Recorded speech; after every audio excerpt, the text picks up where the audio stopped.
Ju, kembali lagi di channel Komunitas Meja TV. Nah, di Komunitas Meja itu selain kegiatan Taman Bacaan Masyarakat, ada juga PKBM, Pusat Kegiatan Belajar Masyarakat.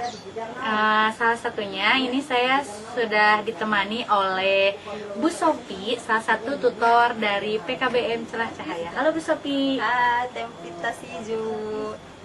Ya, sebelumnya kita kenalan dulu bersama Bu Sophie. Ya, Bu Sophie, kenalan dulu Bu.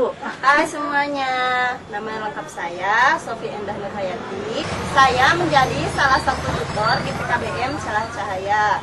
Nah, kebetulan saya mengajar matematika.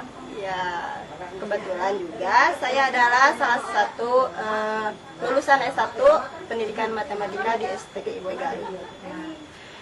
Kan Bu Sophie, teman-teman itu pada takut ya, kebanyakan orang takut sama pelajaran matematika. Kenapa Teh Opi malah ngambil jurusan matematika?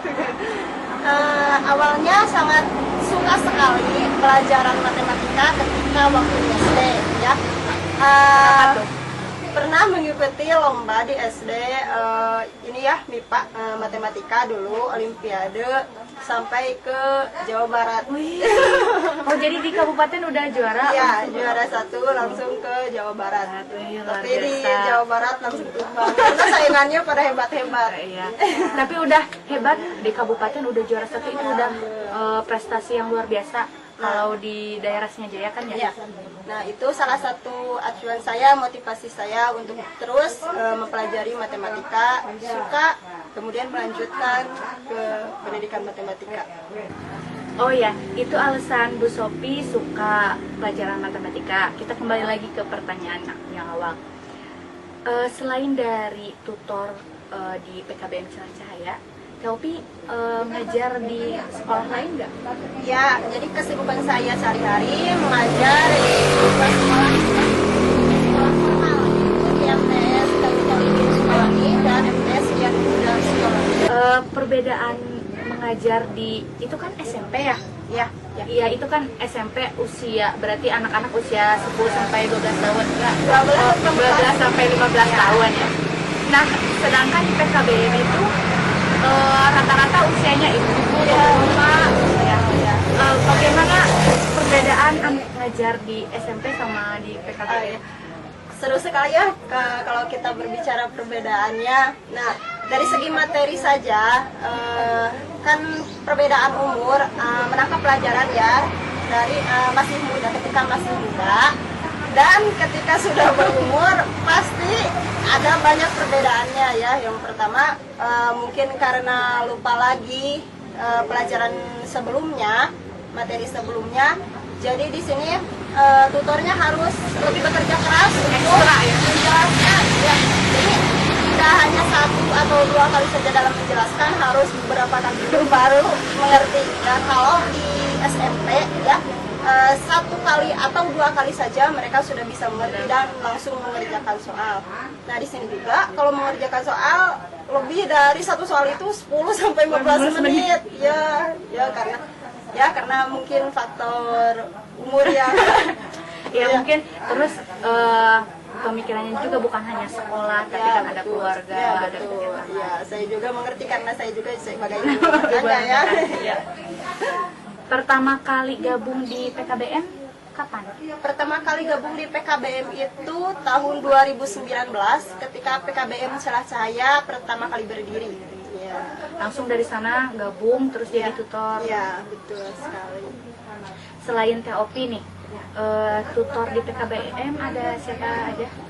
Teman di MTS mengejar saya juga ada di sini, ada Ibu Rini. Oh, Ibu ya, Rini, tutor bahasa Indonesia. Tutor bahasa Indonesia. Terus Ada Bang Budi, ya, tutor bahasa Inggris. Dan masih banyak lagi Ya.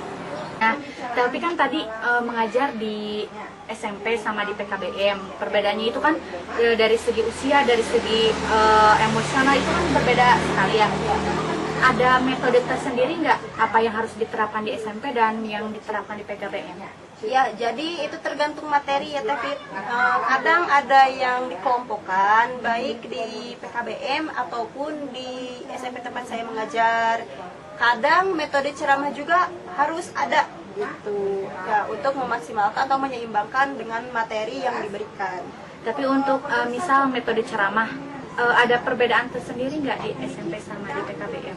Ada ya, kalau di PKBM ini sedikit lebih harus banyak bersabar karena harus ya berkali ulang jelaskan, tidak hanya sekali dua kali ya, apalagi kan ini ibu-ibu bapak-bapak, jadi kalau bertanya langsung saja oh gini oh. Tapi kalau anak-anak kan ya nanti dulu baru bertanya apa yang ditanyakannya. Kalau untuk metode kelompok itu ada perbedaan nggak antara anak SMP sama ibu-ibu di PKBM? Nah, kalau dikelompokkan di PKBM ini, ibu-ibu kadang-kadang malah suka ribut atau curhat ya. Iya. Beda ya kalau di SMP itu ya langsung lebih bekerja optimal ya. Langsung ke materi. Kalau di sini kan ya saya juga memaklumi ya. Tantangan tersendiri di PKBM ada nggak?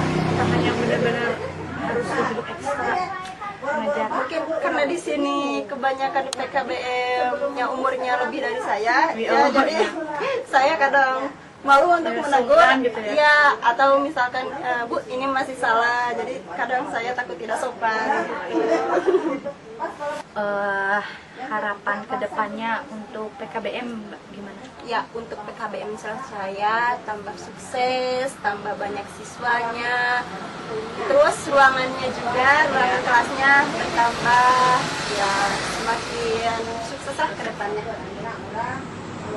Nah kan kalau di SMP itu kalau anak-anak belajar pasti full ya, dari Senin sampai Sabtu itu anak-anak belajar sampai jam 2 atau jam 12 siang. Kalau di PKBM sistem pembelajarannya seperti apa, Bu? Nah, hari Sabtu dan hari Minggu saja belajar di PKBM. Selain tatap muka ada nggak kegiatan belajar yang lain? Ya ada, sekarang kan kebetulan sedang COVID ya, jadi melalui daring kita belajar. Jadi ada grup khusus untuk matematika di PKBM Jalan Saya, setiap mata juga ada grupnya. Nah, di situ kita sharing soal-soal langsung diberikan soalnya kepada ibu dan bapak, langsung dikerjakan dan dikoreksi juga di grup itu. Ya itu melalui WhatsApp ya? Ya, melalui WhatsApp. Ya, soalnya kan di sini ibu-ibu kalau belum kayak gitu kayaknya belum melek ya, belum melek digital, jadi masih di WA ya. Demikian teman-teman bincang-bincang saya bersama Bu Sofi, tutor matematika di PKBM.